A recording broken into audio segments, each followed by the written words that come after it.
So now we'll move on to adolescents, also known as teenagers. This is that 12 to 18 year age range. Vital signs begin to level off, and they're pretty much synonymous with that of a normal adult. So pulse rate 60 to 100, respirations 12 to 20, and systolic blood pressure hanging around about 90 to 110. So that's really the only one that is more unique to this age group itself. Adolescents end up still having those growth spurts rather than steady growth. There's about a 2 to 3 year area of growth spurt where there's an increase in muscle and bone growth and then significant body changes.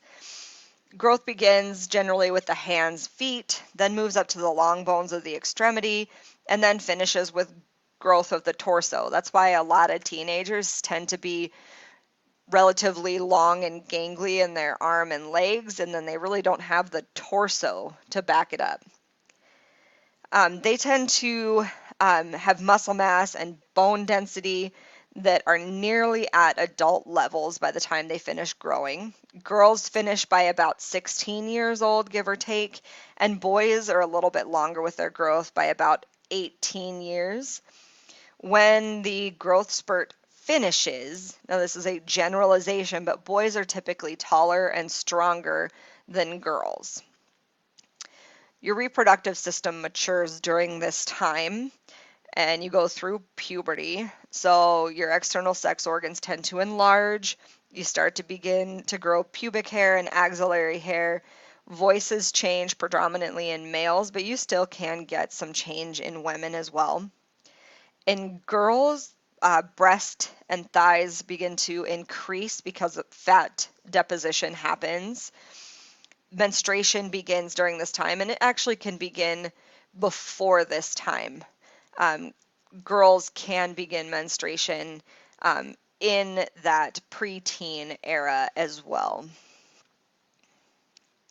Um, Psychosocial changes, adolescents and their families deal with a lot of conflict. There's that independence versus you're still living in my house type issue. Privacy definitely becomes an issue at this time. Self-consciousness tends to increase at this time, especially during the beginning stages of puberty. Adolescents may definitely struggle to create their own identity. That's why often at this stage you guys rebel a lot because you're more so trying to find yourself and figure out where the heck you fit in. Oftentimes, teenagers want to be treated like adults, but they don't want the responsibility of being adults. They want to be cared for like younger children, but they want to be treated as if they were an independent adult. Other psychosocial changes, um, they begin to really deal with peer pressure from the ages to 14 to 16. This is why they're so at risk for some of those high-risk behaviors, so smoking, illicit drug use, unprotected sex, and it seems that this age span is actually growing. Right now it's sent 14 to 16 years, but it's going much lower down into some of those school-aged kids as well.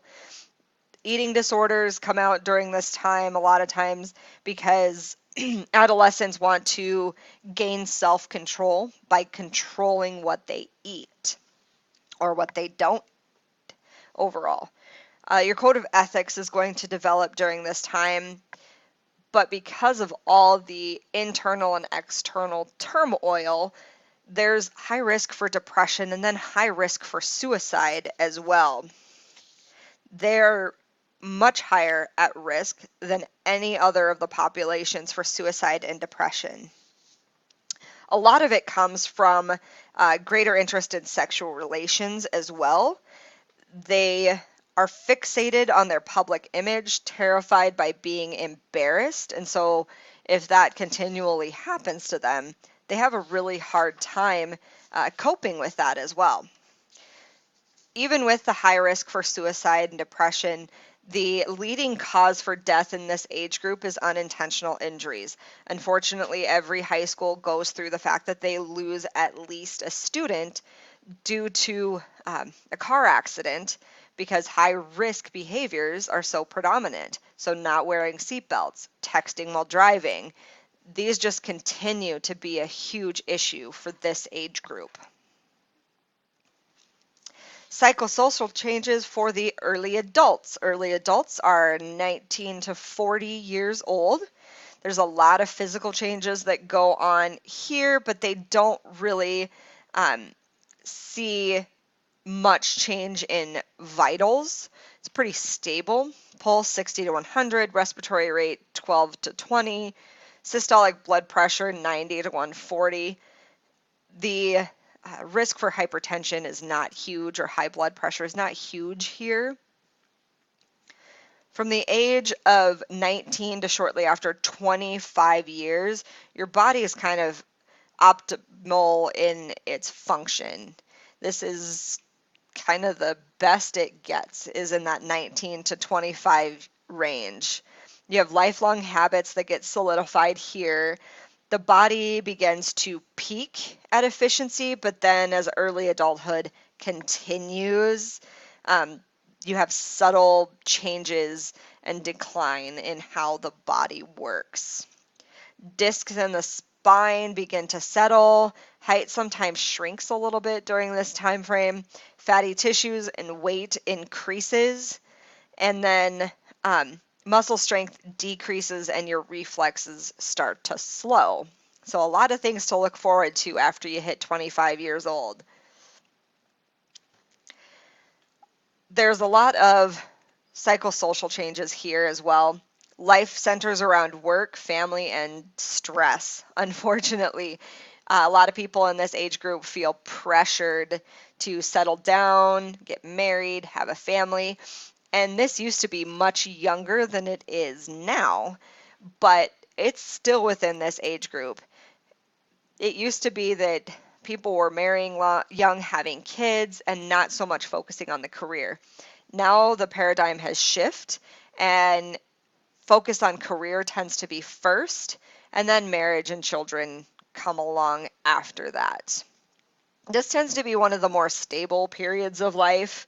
That early adulthood, 19 to 21, you're still kind of trying to figure stuff out a little bit. There's not a whole lot of stability, but once you get past that, all the way up into your 40s, things tend to stable out. There's not a lot of changes. You graduate from college, build your career, and you're not jumping around all the time through the most part, anyways, for the most part. Middle adults, that's your 41 to 60 years old. Vitals pretty much stay the same here as well. Might start seeing some of that high blood pressure sneak in at this point.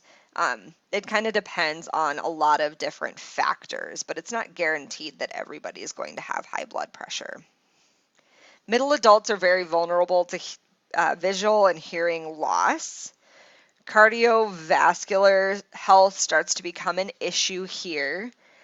Cancer incidences increase. Diabetes, hypertension, weight problems, kind of some of those chronic health conditions start to be pretty common.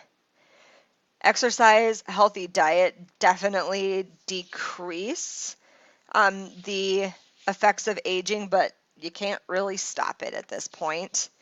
Menopause tends to take place in women, or the cessation of periods and the ability to get pregnant. Tends to happen in the late 40s, early 50s, give or take. That leads to a massive physical change in the body.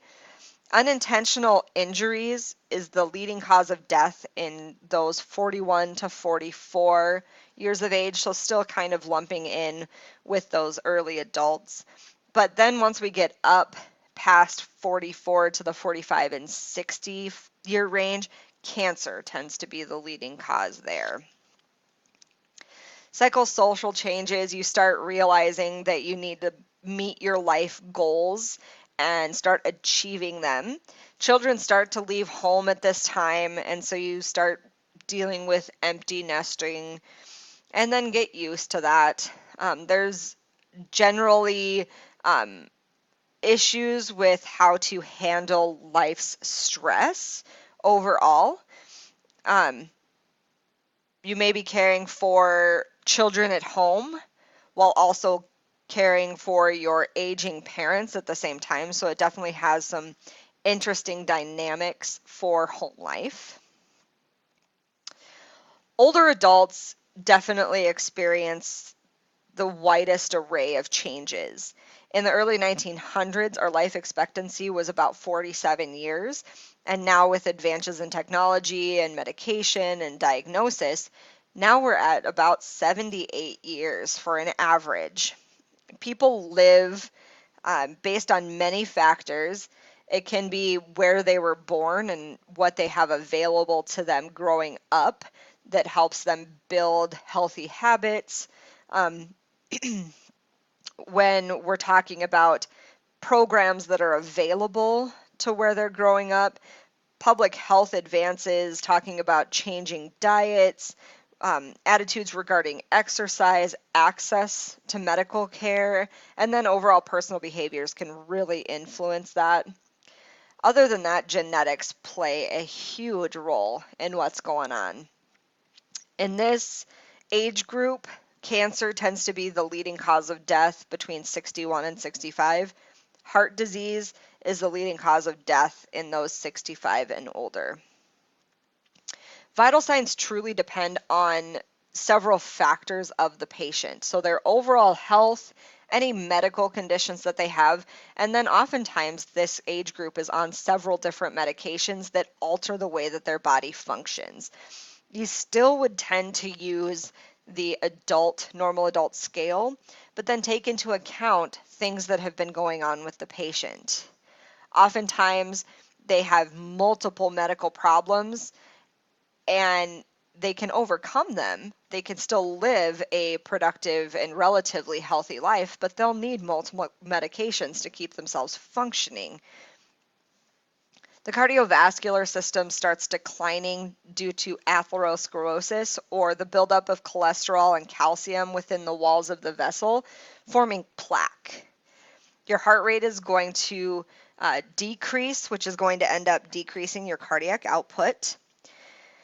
Your atherosclerosis during this time tends to cause blockages also within the system, which definitely helps with the cardiac output. Cardiac output at this time typically can no longer meet the demands of the body adequately. Your vessels become stiff because of all that plaque as well. And so your diastolic pressure tends to increase with age, and your heart must just work harder to move blood efficiently overall. So your heart tends to wear itself out, essentially. And your ability to produce replacement blood cells definitely declines, as does overall blood volume. So what's circulating in your blood or in your body at a given time tends to decrease. Vessels become more susceptible to injury because their rigidity, they don't have that flex and give, and things tend to bleed more. Simple falls, things that wouldn't have affected you in younger ages, now tends to give you massive bruises. And that can be perpetuated by some of the medications that the patient is on as well. We will continue on in the next video.